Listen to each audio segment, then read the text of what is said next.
보시겠습니다. 사도행전 28장 말씀입니다. 사도행전 28장 17절부터 마지막 절 31절까지인데요. 어떻게 보면 약간 길 수도 있는 것 같은데 그래도 저희가 찾으셔서 저와 한 절씩 교독하시고 우리 31절은 합독하시겠습니다. 이제 드디어 사도행전 마무리에 들어옵니다. 오늘 말씀을 보시면서요, 복음이 어떠한 결과를 갖고 오나 우리 성도님도 한번 함께 읽으시길 바라겠습니다. 제가 먼저 17절 봉독해 드리겠습니다. 사흘 후에 바울이 유대인 중 높은 사람들을 청하여 그들이 모인 후에 이르되, 여러분 형제들아, 내가 이스라엘 백성이나 우리 조상의 관습을 배척한 일이 없는데 예루살렘에서 로마인들의 손에 죄수로 내준 바 되었으니 로마인은 나를 신문하여 죽일 죄목이 없으므로 석방하려 하였으나 유대인들이 반대하기로 내가 마지못하여 가이사에게 상소하며 내 민족을 고발하려는 것이 아니니라. 이러므로 너희를 보고 함께 이야기하려고 청하였으니 이스라엘의 소망으로 말미암아 내가 이 쇠사슬에 매인 바 되었노라. 그들이 이르되, 우리가 유대에서 내게 대한 편지도 받은 일이 없고 또 형제 중 누가 와서 내게 대하여 좋지 못한 것을 전하든 이야기한 일도 없느니라. 이에 우리가 너의 사상이 어떠한가 듣고자 하니 이 파에 대하여는 어디서든지 반대를 받는 줄 때문이라 하더라. 그들이 날짜를 정하고 그가 유숙하는 집에 많이 오니 바울이 아침부터 저녁까지 강론하여 하나님의 나라를 증언하고 모세의 율법과 선지자의 말을 가지고 예수에 대하여 권하더라. 그 말을 믿는 사람도 있고 믿지 아니하는 사람도 있어 서로 맞지 아니하여 흩어질 때에 바울이 한 말로 이르되, 성령이 선지자 이사야를 통하여 너희 조상들에게 말씀하신 것이 옳도다. 일러스되 이 백성에게 가서 말하기를, 너희가 듣기는 들어도 도무지 깨닫지 못하며 보기는 보아도 도무지 알지 못하는도다. 이 백성들의 마음이 우둔하여져서 그 귀로는 둔하게 듣고 그 눈은 감았으니 이는 눈으로 보고 귀로 듣고 마음으로 깨달아 돌아오면 내가 고쳐줄까 함이라 하였으니, 그런즉 하나님이 이 구원이 이방인에게로 보내진 줄 알라. 그들이 그것을 들으리라 하더라. 30절 읽습니다. 제가 바울이 온 이태를 자기 셋집에 머물며 자기에게 오는 사람을 다 영접하고, 함께 읽습니다. 하나님의 나라를 전파하며 주 예수 그리스도에 관한 모든 것을 담대하게 거침없이 가르치더라. 아멘. 드디어 사도행전 마무리입니다. 오늘이 마지막입니다.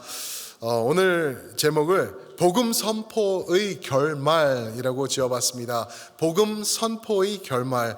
오늘 말씀 내용을 17절부터 31절까지 보시면은 복음이 선포될 때 어떠한 반응들이 일어나는지를 저에게 조목조목 보여주고 있는 말씀이에요. 우리 여러분들은 복음의 사람들입니다. 동의하십니까? 아멘. 예수 그리스도를 믿고 복음을 따라 복음을 품고 복음 안에서 살아가는 하나님의 귀한 성도 되신 사람들입니다. 여러분들과 제가 이 땅을 살아가는 동안 복음의 사람들로서 어떠한 결말을 우리가 기대할 수 있을지 오늘 말씀이 보여주고 있는데 좀 뜻밖이긴 해요. 근데 그것을 나누기 전에 이제 제가 시험을 하나 해볼게요. 사도행전의 가장 핵심되는 말씀이 몇 장 몇 절이라고요? 1장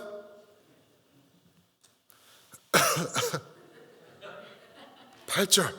1장 8절. 힌트였습니다. 힌트. 1장 8절. 무엇이죠? 한번 함께 읽어보겠습니다. 시작. 오직 성령이 너에게 임하시면 너희가 권능을 받고 예루살렘과 온 유대와 사마리아와 땅끝까지 이르러 내 증인이 되리라. 아멘. 아멘. 그게 핵심되는 말씀이에요. 사도행전을 또 한번 한마디로 간추려서 말한다면은 그 말씀에 비해서 보면은 복음 선포예요. 복음 선포. 성령께서 임하였을 때 복음 선포, 복음이 어떻게 뻗어나가는지, 우리 삶을 통해서 어떻게 이 세상을 적셔나가는지, 이 말씀이 핵심 말씀인데요. 우리가 조심해야 될 것, 우리에게 먼저 적용하기 전에 이 사도행전 1장 8절 말씀은 당시 있었던 사도들과 그 교회의 지도자들, 성도들, 그 당시 성도들에게 먼저 주신 말씀이라는 것을 우리가 기억해야 됩니다.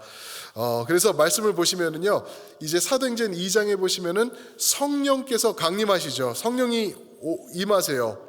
그렇죠? 그리고서는 방언을 시작하고 이제 그때부터 부흥이 일어나기 시작합니다. 어디서요? 예루살렘에서요. 예루살렘에서. 그죠? 그 다음이 어디죠? 성인에게서 권능을 받고 예루살렘과 어디죠? 온 유대로 나가는데, 유대로 나가요. 거기서 어떤 일이 또 유대에서 큰 일이 있었냐면은 누가 돌에 맞아 죽게 된다고요? 스데반 집사가 돌에 맞아 죽고, 그게 7장이에요. 그게 유대 지역이죠. 유대로 나간 거예요. 이제 예루살렘에서 시작해서 유대로 나갔는데 거기서 죽임을 당해요. 아, 이렇게 끝나나 싶었던 거죠. 그런데 아니죠. 오히려 그 학대가 있음을 통해서 교회가 더 뻗어나가죠. 어디로요? 예루살렘과 유대와 사마리아로요. 사마리아 8장에 보시면은 사마리아로 복음이 나가고 있습니다. 누구를 통해서 나갈 수 있는지 혹시 아세요? 7 집사 중에 한 명, 스데반 다음으로 나오는 사람 누구죠? 빌립입니다. 빌립을 통하여서 사마리아 온 땅이 복음화가 돼요. 이거는 기적 중에 기적이라고 말할 수 있어요. 왜냐하면은 유대인이 와서 사마리아, 진짜 원수보다 더 악하게 여겼던 서로거든요. 그런데 그것을 복음화 시키는 거죠. 그 말씀이 이제 8장에서 그렇게 나오죠. 그 다음에 9장에 보시면은 사울이라는 사람이 나와요. 스데반을 죽일 때 총괄하던 사람이죠. 근데 그 사람이 회심을 합니다. 예수님을 만나는 거죠. 그리고서는 훌쩍 떠나요. 없어집니다. 한 3년 동안 어디로 가는지 아세요? 갈라디아서 1장 17절을 보니까 아라비아로 갔다 그래요. 자기가 예수님을 만난 후에 사도들에게 가지 않고 오히려 떠나서 먼 지역 변두리로 갔다 하는 거예요. 근데 이 아라비아가 어디냐? 아라비아가 도대체 어딘가? 갈라디아서 4장 22절을 보니까요, 여기는 옛 신의 산이던 곳이다라고 얘기를 해요. 신의 산이 뭔지 아시죠? 누가 무엇을 누구에게 거기서 받았죠? 그렇죠. 모세가 하나님의 말씀, 계명을 거기서 받은 산이에요.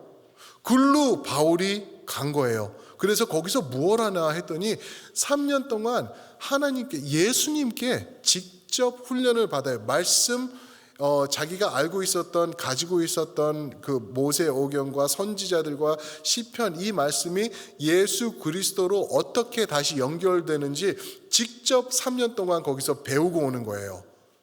그러니까 사도 바울이 그냥 전도 여행 가가지고 이제 몇 달 후에 이런 말씀이 나온 게 그냥 하루아침에 된 게 아니라 3년 동안 아무도 없는 데서 주님과 함께 거하면서 거기서 그 멘토 시프트를 되는 거죠. 패러다임 시프트가 생긴 거예요. 말씀을 보는 눈, 말씀을 해석해 나가는 뭐라 그러죠? 돋보기, 그 안경이 새롭게 주어진 거죠. 그래서 예수님 중심으로 성경을 해석해 나가는 걸 거기서 본 거예요. 그러면서 3년 후에 이제 돌아옵니다. 돌아와가지고 베시디아 안디옥이라는 곳을 시작을 해요. 거기서부터 복음 선포를 시작하면서 땅끝까지 향해서 가는데, 바울에게 있어서 땅끝은 어디였다고요? 로마였습니다. 로마. 맞습니다. 로마까지 가는 거예요. 근데 오늘 말씀을 보시면 로마에 도착해서 척커덩하고 다시 한번 잡히죠. 병사와 군인과 다시 한번 쇠사슬에 맡겨 있는데, 감사하게도요, 보통 던전과 같은 그런 감옥이 아니라 하우스 어레스트예요. 하우스 어레스트. 성도들이 보내주는 그 헌금으로 거기 이제 하우스를 렌트해 가지고 거기 있으면서 누구나 방문할 수 있도록 하는데, 그렇지만 군인 한 병사와 이렇게 연결이 돼 있는 거예요. 연결돼 있으면서 감옥 생활을 하는 거죠. 좀 자유롭지만 그래도 감옥 아닌 감옥, 거기에 있었던 거죠. 근데 오늘 거기서 이제 사도행전을 마무리하면서 복음이 어떠한 결말을 가져오는지, 어떠한 반응을 이끌어내는지 오늘 말씀을 통하여서 저에게 마지막으로 사도행전에서 보여주는 말씀이 오늘 말씀이에요. 복음을 살아가는 여러분들과 저, 예수님을 좋다고 예수님을 의지하고 예수님을 따라서 사는 여러분들과 저는 이러한 결과가 우리 삶 가운데 있을 것이다 라고 오늘 말씀을 이해하시면 될 것 같아요. 아까 말씀드린 것처럼 조금은 의아해요. 근데 무엇인가, 어떠한 결말들을 볼 수 있나? 첫 번째가요, 오해와 고난이 있을 수 있다라는 거예요. 오해와 고난. 하나님을 만나면은요, 이제는 편해지고 삶이 완전하게 되고 이렇게 기울어 가던 우리 가문이 다시 한번 세워지고 망하던 우리 비즈니스가 돈방석 위에 앉게 되고 가만히 있으면은 막 좋은 소식만 들려오고 옛날에는 70년대쯤에는 그러한 복음이 장악을 하고 있었어요. 근데 그거는 복음이 아니거든요. 성경은 그렇게 말하지 않아요. 너희가 나를 믿으면 미움도 받을 것이다. 너희를 미워한 게 아니라 나를 먼저 미워하기 때문에 그렇다. 그리고 예수님은 결국 그 오해와 고난 때문에 십자가로 가셨다는 거예요. 그리고 그 예수님을 따르는 여러분들과 저는 그 십자가의 동일한 모습, 비슷한 모습이 우리 삶에서도 있을 거라는 것을 성경이 계속 말해주고 있어요. 바울 때도 그랬고요, 오늘도 그렇다는 거예요. 그러면 여러분들과 저의 삶 가운데서도 오해와 고난이 있을 것이다 라는 것은, 이거는 그냥 받아들여야 되는 거예요. 예수님을 따라갈 때. 왜 그러냐면요, 쉽게 말해서 이렇게 이해하실 수 있을 것 같아요. 세상에서 전하는 가치관과 예수 그리스도를 믿는 가치관과는 천지 차이기 때문에 그래요. 세상에서는 살려면 어떻게 하라 그러죠? 죽여야 된다고 말을 해요. 내가 살기 위해서는 짓밟고 죽여야지 내가 살아난다. 내가 돈을 벌기 위해서는 저 사람 돈을 뺏어와야 된다. 투자했는데 내가 투자해서 내가 돈을 벌려면 누군가 그 돈을 잃어버려야 된다. 그게 이치다. 그게 가치관이다. 살기 위해서는 죽여라 라고 얘기를 하는 게 세상 아닌가요? 그러나 복음 안에서는 뭐라 그러죠? 살기 위해서는 네가 죽어야 된다라고 얘기를 해요.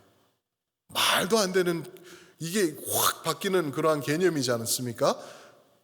내가 내려놓을 때에, 내가 내 십자가를 지고 예수님을 쫓을 때에 그때 나에게 생명이 주어진다라고 성경에는 말하기 때문에 이 엄청난 오해와 고난이 우리를 따른다는 거예요. 오늘 말씀 보시면 17절에 사흘 후 그러고 있습니다. 사흘 후. 무슨 요일부터 사흘 후? 16절에서 말하는 로마에 들어와서 집에 갇혀서 병사와 쇠사슬에 매인 그 다음 사흘 후에 바울이 어떻게 하냐면은 17절 보니까요, 주위에 있는 유력한 유대 지도자들을 다 초청합니다. 그래서 그들이 바울을 보러 와요. 그래서 그들에게 말합니다. 내가 이렇게 묶여 있는 이유는, 내가 고난을 받는 이유는, 이렇게 오해받는 이유는 유대교를 내가 학대해서가 아니다. 당신들이 믿는 믿음과 내가 달라서가 아니다. 유대인들이 오히려 나를 죽이려고 모함하고 그래서 여기까지 와서 내가 가이사에게 상소해서 여기 와 있는 거지 유대교를 내가 핍박하는 게 아닙니다 라고 얘기를 해요. 그런데 그런 오해를 받고 여기까지 오게 된 바울이라고 우리가 얘기를 하고 있죠. 이러면서 바울이 하고 있는 게 지금 뭔지 아세요? 감옥에 갇혀서 군사와 쇠사슬로 이렇게 묶여 있는데도 이들을 초청을 해서 복음 선포를 하고 있는 거예요. 복음 선포. 바울이 가장 마지막에 쓴 성경이 고린도서라고, 디모데서라고 얘기를 해요. 디모데서. 여기 로마에 갇혔지 않습니까? 여기서는 옥중 서신인 에베소서, 빌립보서, 골로새서, 빌레몬서를 또 나중에 저술을 합니다. 왜요? 여기 30절에 보니까 이태를 여기 있어서 2년을 있은 거예요. 묶여가지고. 그러면서 이제 펜으로 이렇게 쓴 거죠. 이제 그러면서 옥중서신 이 4권을 써 나가는데 이거를 마무리한 후에 바울이 풀려납니다. 풀려나요. 네로 황제가 이 사람 죽일 수 없다 그리고 내보내요. 그런데 한 1년 반 후에 다시 잡혀들여요. 그때는 하우스 레스트가 아니라 진짜 던진, 땅 속에 있는 그 감옥 같은데 거기다 집어넣죠. 그때 거기서 쓴 글이 디모데 전후서예요. 그러면서 이제 디모데 후서 마지막 편에 가서 4장 2절에 어떤 말씀을 하시는지 아시죠? 때를 얻든지 못 얻든지 말씀을 선포하라라고 얘기를 하고 있어요. 디모데에게. 때를 얻든지 못 얻든지.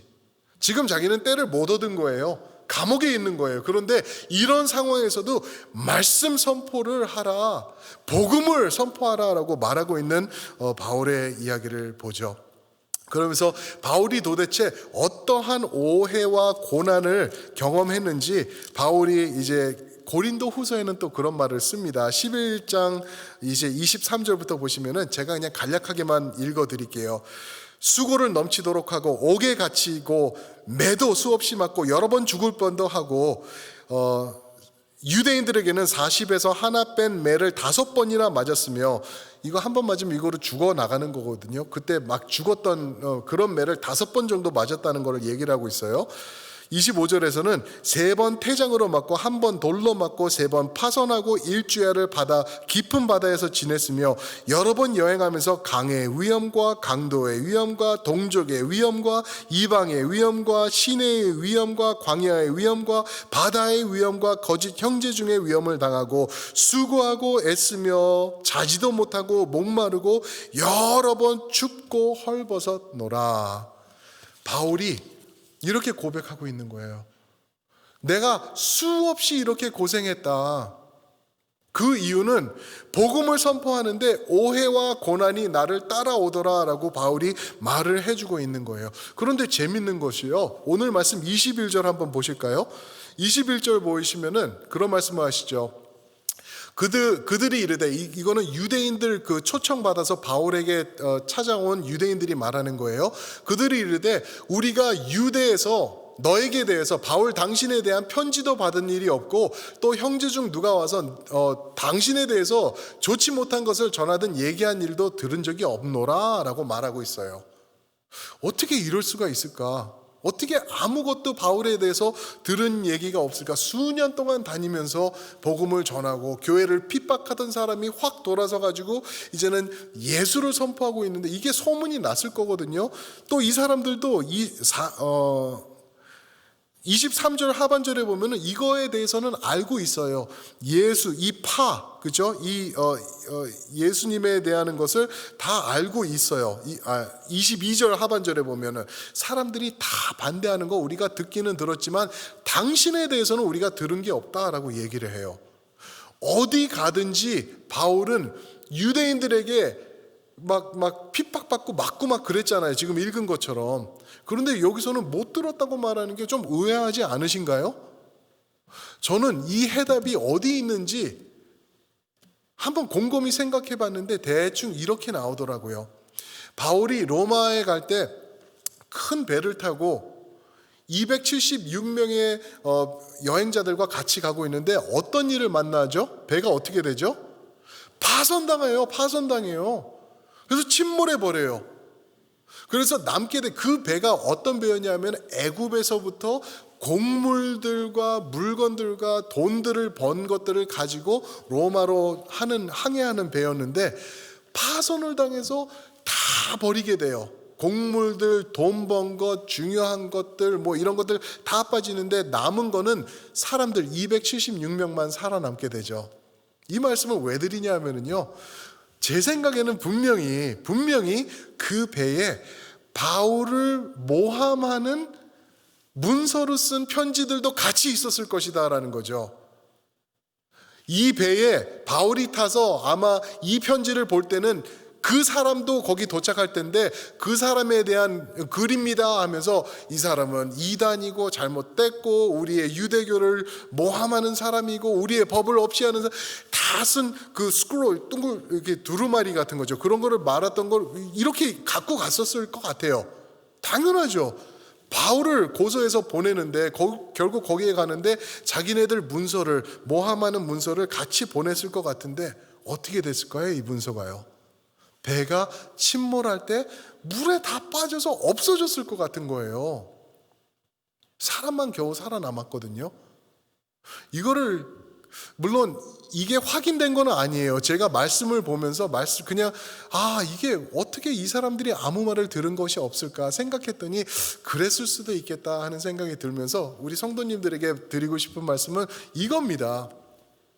우리의 삶 가운데서 말도 안 되는, 파손되는, 침몰하는 그런 상황이 있지 않습니까? 오해와 고난이 분명히 우리를 따라요. 그럴 때 우리는 정말 조심하고 그 상황을 잘 이해하고 소화해야 된다는 거예요. 왜냐하면 여러분들과 저는 하나님을 믿는 예수 그리스도의 사람들입니다. 그렇다면 우리의 인생은요 그냥 어쩌다 낙엽이 바람에 흘러가듯이 흘러가는 인생이 아니라는 거예요. 내 삶 가운데서 일어나는 모든 일들이 하나님께서 주관하고 계시며 나를 책임지시며 나를 이끄시고 끝까지 함께 하신다는 주님의 약속이 이 인생 안에, 여러분들의 삶 안에 들어가 있다는 걸 믿으시길 축원드립니다. 그러면은 파손되는 일은 없어야 되는 건가요? 아니요. 오히려 더 파손되는 일들이 생길 수 있어요. 그러나 그 가운데 하나님께서 여러분들을 붙잡고 절대 놓지 않으시는 그 능력의 하나님께서 우리와 함께 동행하시면서 계시다는 거예요. 그러면서 생각해 볼 수 있는 게, 내 삶에 있을 때 나에게 어려운 것, 나에게 힘든 것, 이런 거짓 문서, 바울을 고발하는 이 거짓 문서 같은 것들이 같이 있을 텐데, 이것들을 침몰시켜 버리는 이 상황이 내가 지금 겪고 있는 상황이 또한 아닐까 우리가 생각해 봐야 된다는 것입니다. 하나님은요, 사랑하는 성도 여러분, 실수가 없는 하나님이십니다. 그리고 여러분들과 저를 그 무엇보다도 사랑하시는 여호와 하나님이세요.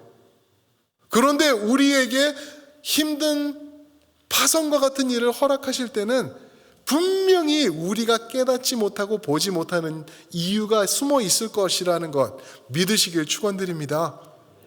그리고요, 이 땅에서는요 아마 끝까지 모를 수도 있을 거예요. 그런데 천국 가가지고 하나님 앞에 서 있을 때, 하나님 그때 파손돼서 나 죽다 살았는데 그게 뭐예요?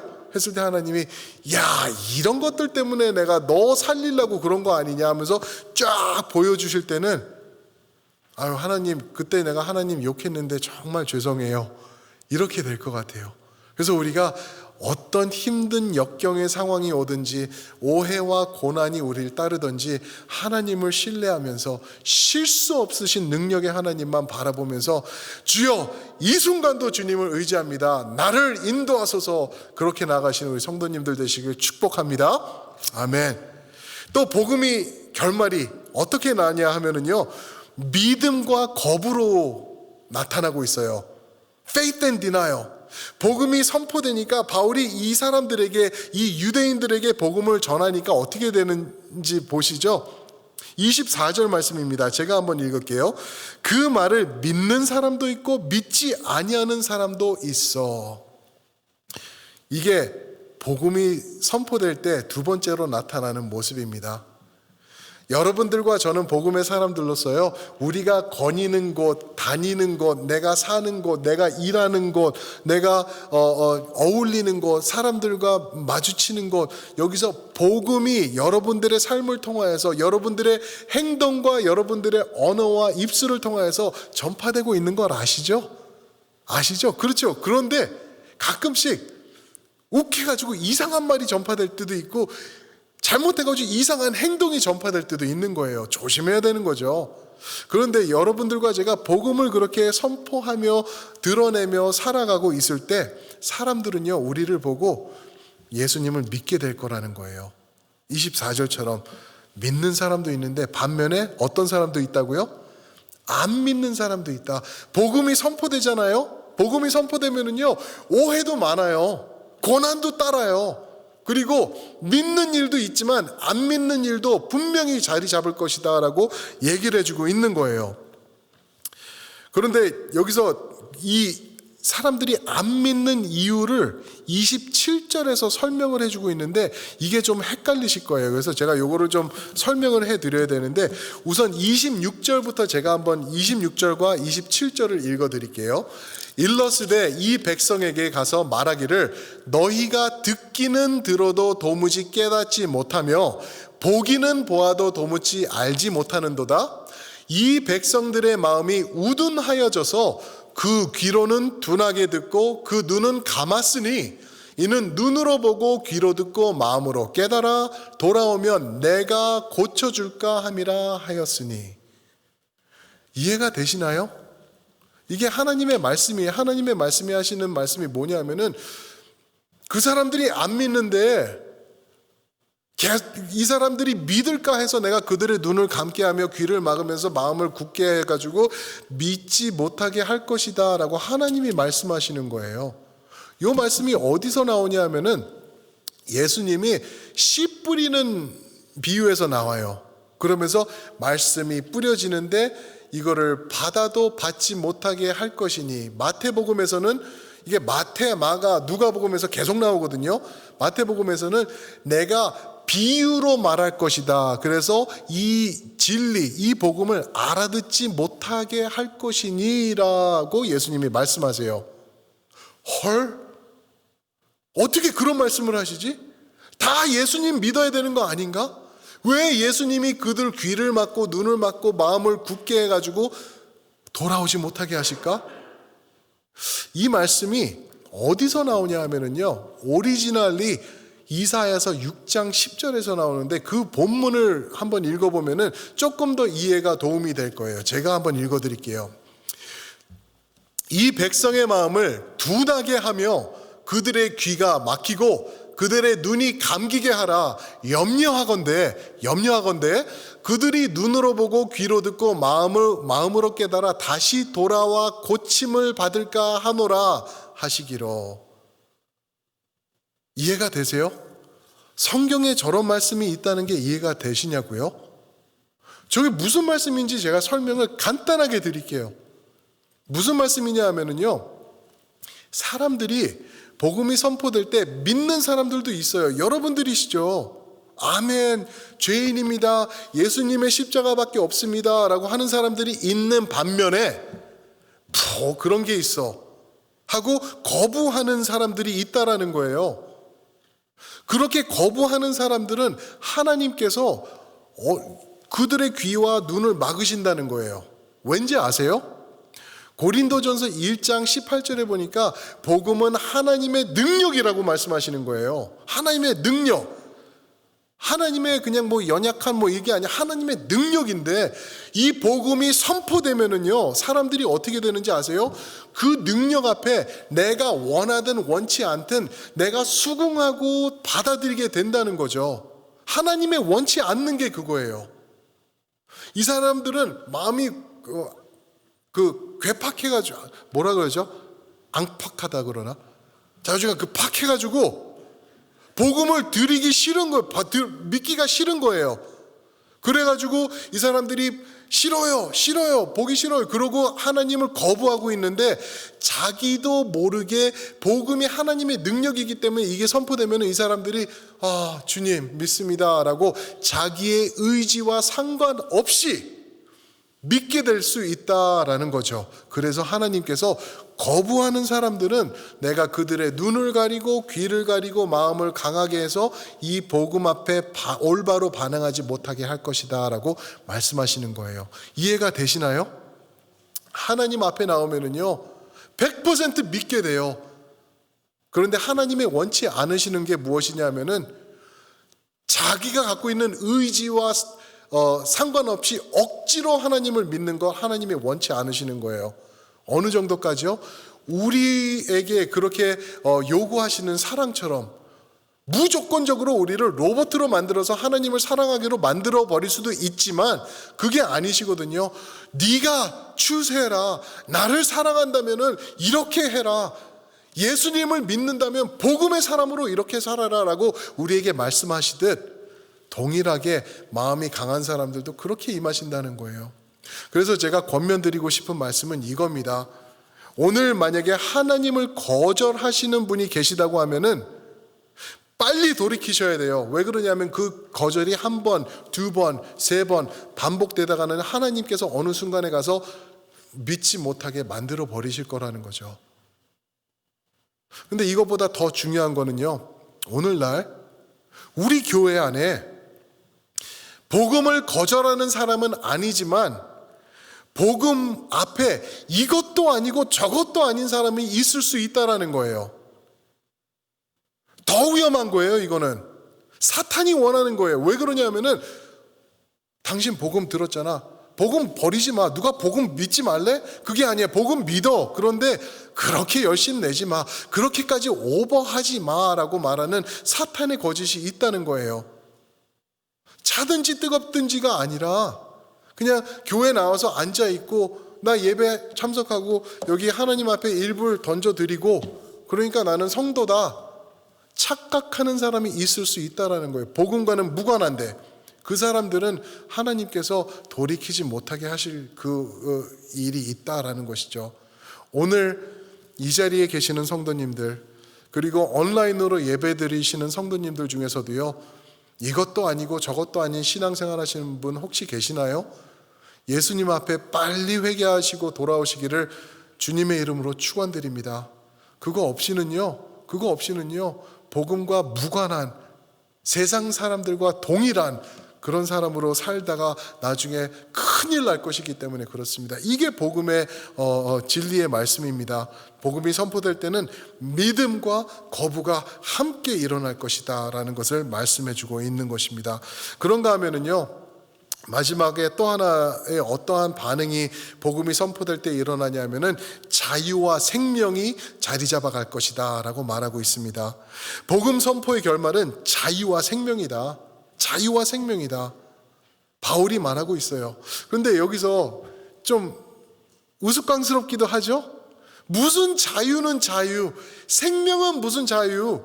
왜요? 바울이 지금 감옥에 잡혀 있기 때문에 쇠사슬로 20절에 보니까 묶여 있다며. 여기서 뭐라 그래요? 20절에 보니까 쇠사슬에 묶여 있어요. 그런데 이 사람이 자유를 선포하고 있는 거예요. 생명을 선포하고 있는 거예요. 이게 어떻게 말이 되나? 묶여 있는데? 바울은 그렇게 생각하지 않았다는 거예요. 바울은 자기를 통하여서, 자기의 이 잡힘을 통하여서 복음이 계속 뻗어나가는 것을 확신하고 있었던 것인데, 그 말씀을 나중에 어디서 얘기를 하냐면요, 빌립보서에 이런 말씀이 있는데, 빌립보서 1장 12절과 12절 말씀인데요, 제가 한번 읽어드릴게요. 형제들아, 내가 당한 일, 내가 이 감옥에 잡힌 일, 내가 당한 일이 도리어 복음 전파하는 일에 진전이 된 줄을 너희가 알기를 원하노라. 이러므로 나의 매임이, 이 감옥의 쇠설의 매임이 그리스도 안에서 모든 시위대 안과, 보셨나요? 모든 시위대 안과 팰리스 가드들 그들과 그 밖에 모든 사람들에게 나타났다라고 말하고 있어요. 어떻게 해요? 자기가 로마의 죄인으로 와서 쇠사슬에 맡겨 있는 것이, 그래서 감옥에 갇혀 있는 것이, 이게 복음 선포를 막아선 것이 아니라 오히려 이 상황을 통하여서 복음이 더 뻗어나가는데 하나님의 엄청난 은혜와 경륜이 여기 들어있는 거예요. 바울에게 이렇게 쇠사슬로 묶여있는 군인이 한 명 있었다고 16절에 말하는데, 이 사람들이 하루에 3번씩 교대를 해요. 그러면 24시간이니까 몇 번 교대를 하는 거죠? 3번이죠. 3명씩 하루에 군인들이 바뀌면서 2년을 그러고 있었어요. 무슨 말이냐면요, 2년 동안 자기가 원하든 원치 아니하든 바울이 계속 조잘되는 복음을 듣고 있었던 거예요. 계속 복음 앞에 있었던 군인들이에요. 2년 동안 이 사람들이 듣고 변화받고, 이제 바울이 이제 하나님의 능력에 대해서 얘기를 하는데 이제 교대할 시간이 돼서 다음 군사가 오잖아요. 그러면 이 사람이 그랬을 것 같아요. 잠깐, 다음 교대도 내가 할 테니까 집에 가서 애들하고 놀아줘. 지금 중요한 거 얘기하고 있으니까 내가 이거 좀 듣게. 그러면은 그 얘기를 또 듣고 복음을 받아들이고 그 자리에서 회심하고, 또 그 들은 복음을 가지고 로마 그 팰리스 시위대로 들어가서, 야, 내가 바울을 했는데 이렇게 됐다. 정말? 그게 진리야? 그러면서 또 다음 군사가 또 들어오고 이러면서 복음이 묶여있는 바울을 통하여서 이 팔레스 안으로 퍼져나가는, 로마 안으로 퍼져나갔다는 거죠. 또 어떤 정확한 거는 제가 몰라서 사실은 모르겠지만, 네로 황제 앞에 바울이 섰을 때도 뭐 했을까요? 바울이 복음 선포했죠. 근데 네로가 듣지 않아요. 그때까지는 네로 정신이 온전했었대요. 그런데 복음을 거부한 다음에 네로 황제가 어떻게 변하는지는 아시죠? 그죠? 바울이 이제 잡혀서 죽게 된 후부터 네로 황제가 맛이 가버립니다. 그래서 이상한 행동을 하고 크리스찬들을 잡아다가 당신들이 세상의 빛이냐 그러면서 기둥에 꼽아서 죽이고, 왁스를 뿌려서 불에 태우면서 거기서 빨개 벗고 노래 부르면서 있고, 네로가 이런 짓을 했던 사람이 미쳐버린 거예요. 어떻게? 복음을 거부한 다음에. 시기적으로 볼 때 딱 그 시기가 바울이 미친 시기, 네로가 미친 시기, 그리고 바울이 순교한 시기라고 또 이렇게 전하는 책을 제가 전한 적이 있습니다. 무슨 말이냐면요, 사랑하는 성도 여러분, 복음은요, 그 누구도 그 무엇도 그 어떤 상황도 막아설 수 없는 것이다. 복음은 자유와 생명이 핵심이 되는 것이다 말하고 있어요. 빌립보서 4장 22절에서는 또 귀한 말씀인데, 이 말씀도 한번 보시면은, 빌립보서 4장 22절에 보시면은, 모든 성도들이 너희에게 문안하되 특히 가이사의 집 사람들 중 몇이니라. 시저예요, 시저. 네로, 가이사의 집 사람들 중 몇 사람도 믿는 사람이 됐다. 그들에게도 문안해달라라고 바울이 쓰고 있는 거예요. 기가 막히죠? 하나님의 복음은요, 쇠사슬로 묶을 수 없는 거고요, 감옥에 가둬놓을 수 없는 거고요, 이게 풀려나면은 사람들이 접할 때 그 강하고 무시무시함으로 유명한 그 시위대 군인들도 복음 앞에, 예수님 앞에 무릎 꿇게 되는 것, 이런 역사가 일어날 것이다 라고 말하고 있어요. 또 어떤 역사요? 아까 말씀드린 것처럼 옥중에서 에베소서, 빌립보서, 골로새서, 빌레몬서를 완성하면서 이 생명의 말씀, 기독론이 완벽하게 들어가 있는 이 복음의 말씀이 완성되는 그 일이 이 자리에서 일어난다라고 말하고 있는 것입니다. 이게 무슨 일인가 하면은요, 딱 이거예요. 예수님께서 십자가에 고난 받으시고 죽으시지 않습니까? 그런데 그 고난과 십자가의 죽음을 통하여서 자유와 해방과 생명이 온 세상을 덮게 되죠. 바울도 똑같은 거예요. 감옥에 잡혀서 고난받고 있는데 여기서 복음 선포를 통하여서 자유와 해방과 생명이 이 땅을 덮어나가게 되는 그러한 역사를 본 것입니다. 그 결과 여러분들과 제가 예수님 앞으로 돌아오는 은혜를 누리고 있는 줄 믿으시길 축원합니다. 아멘. 이것으로 사도행전 28장을 마무리하는 바입니다. 그런데요, 좀 싱겁게 끝나죠? 여기서는 바울이 어떻게 죽었는지 왜 설명을 안 할까 저는 항상 궁금했어요. 이제 감옥인데 누가가 이거를 다 써 내려갔는데 왜 바울의 죽는 것으로 마무리하고 종지부를 찍지 않을까? 왠지 아시죠? 사도행전의 역사는 지금도 지속되고 있기 때문에 죽음으로 끝나는 게 이 복음 선포의 역사가 아니라는 것을 저에게 말씀해주고 있는 거예요. 믿으십니까? 사도행전은요, 여러분들과 저의 삶을 통하여서 이제는 성도행전으로 지속되고 있는 거예요. 이거 잘 이해하셔야 돼요. 제가 왜 사도행전을 성도행전으로 얘기했냐면은, 사도행전은 지속된다 그러니까 나도 사도처럼 나도 기적의 역사를 하면서 내가 만지면 죽은 사람이 일어나고 뛰어내리면 살아나고 뱀 물려도 안 죽고, 이거 아니라는 거예요. 이거 아니라는 거예요. 사도들이 복음 전할 때 그런 역사가 필요했지, 우리는요 복음의 역사가 완성됐기 때문에, 하나님의 말씀을 가지고 있기 때문에 이 말씀으로 살아가면서 이제는 복음을 드러내고 있는 거예요. 그게 성도의 삶이고 이제는 복음을 살아가는 성도의 삶입니다. 그런데 오늘 31절 말씀을 한번 보실까요? 31절의 말씀을 보시면은 오늘 마지막 글인데 어떻게 끝나는지 한번 제가 읽어드릴게요.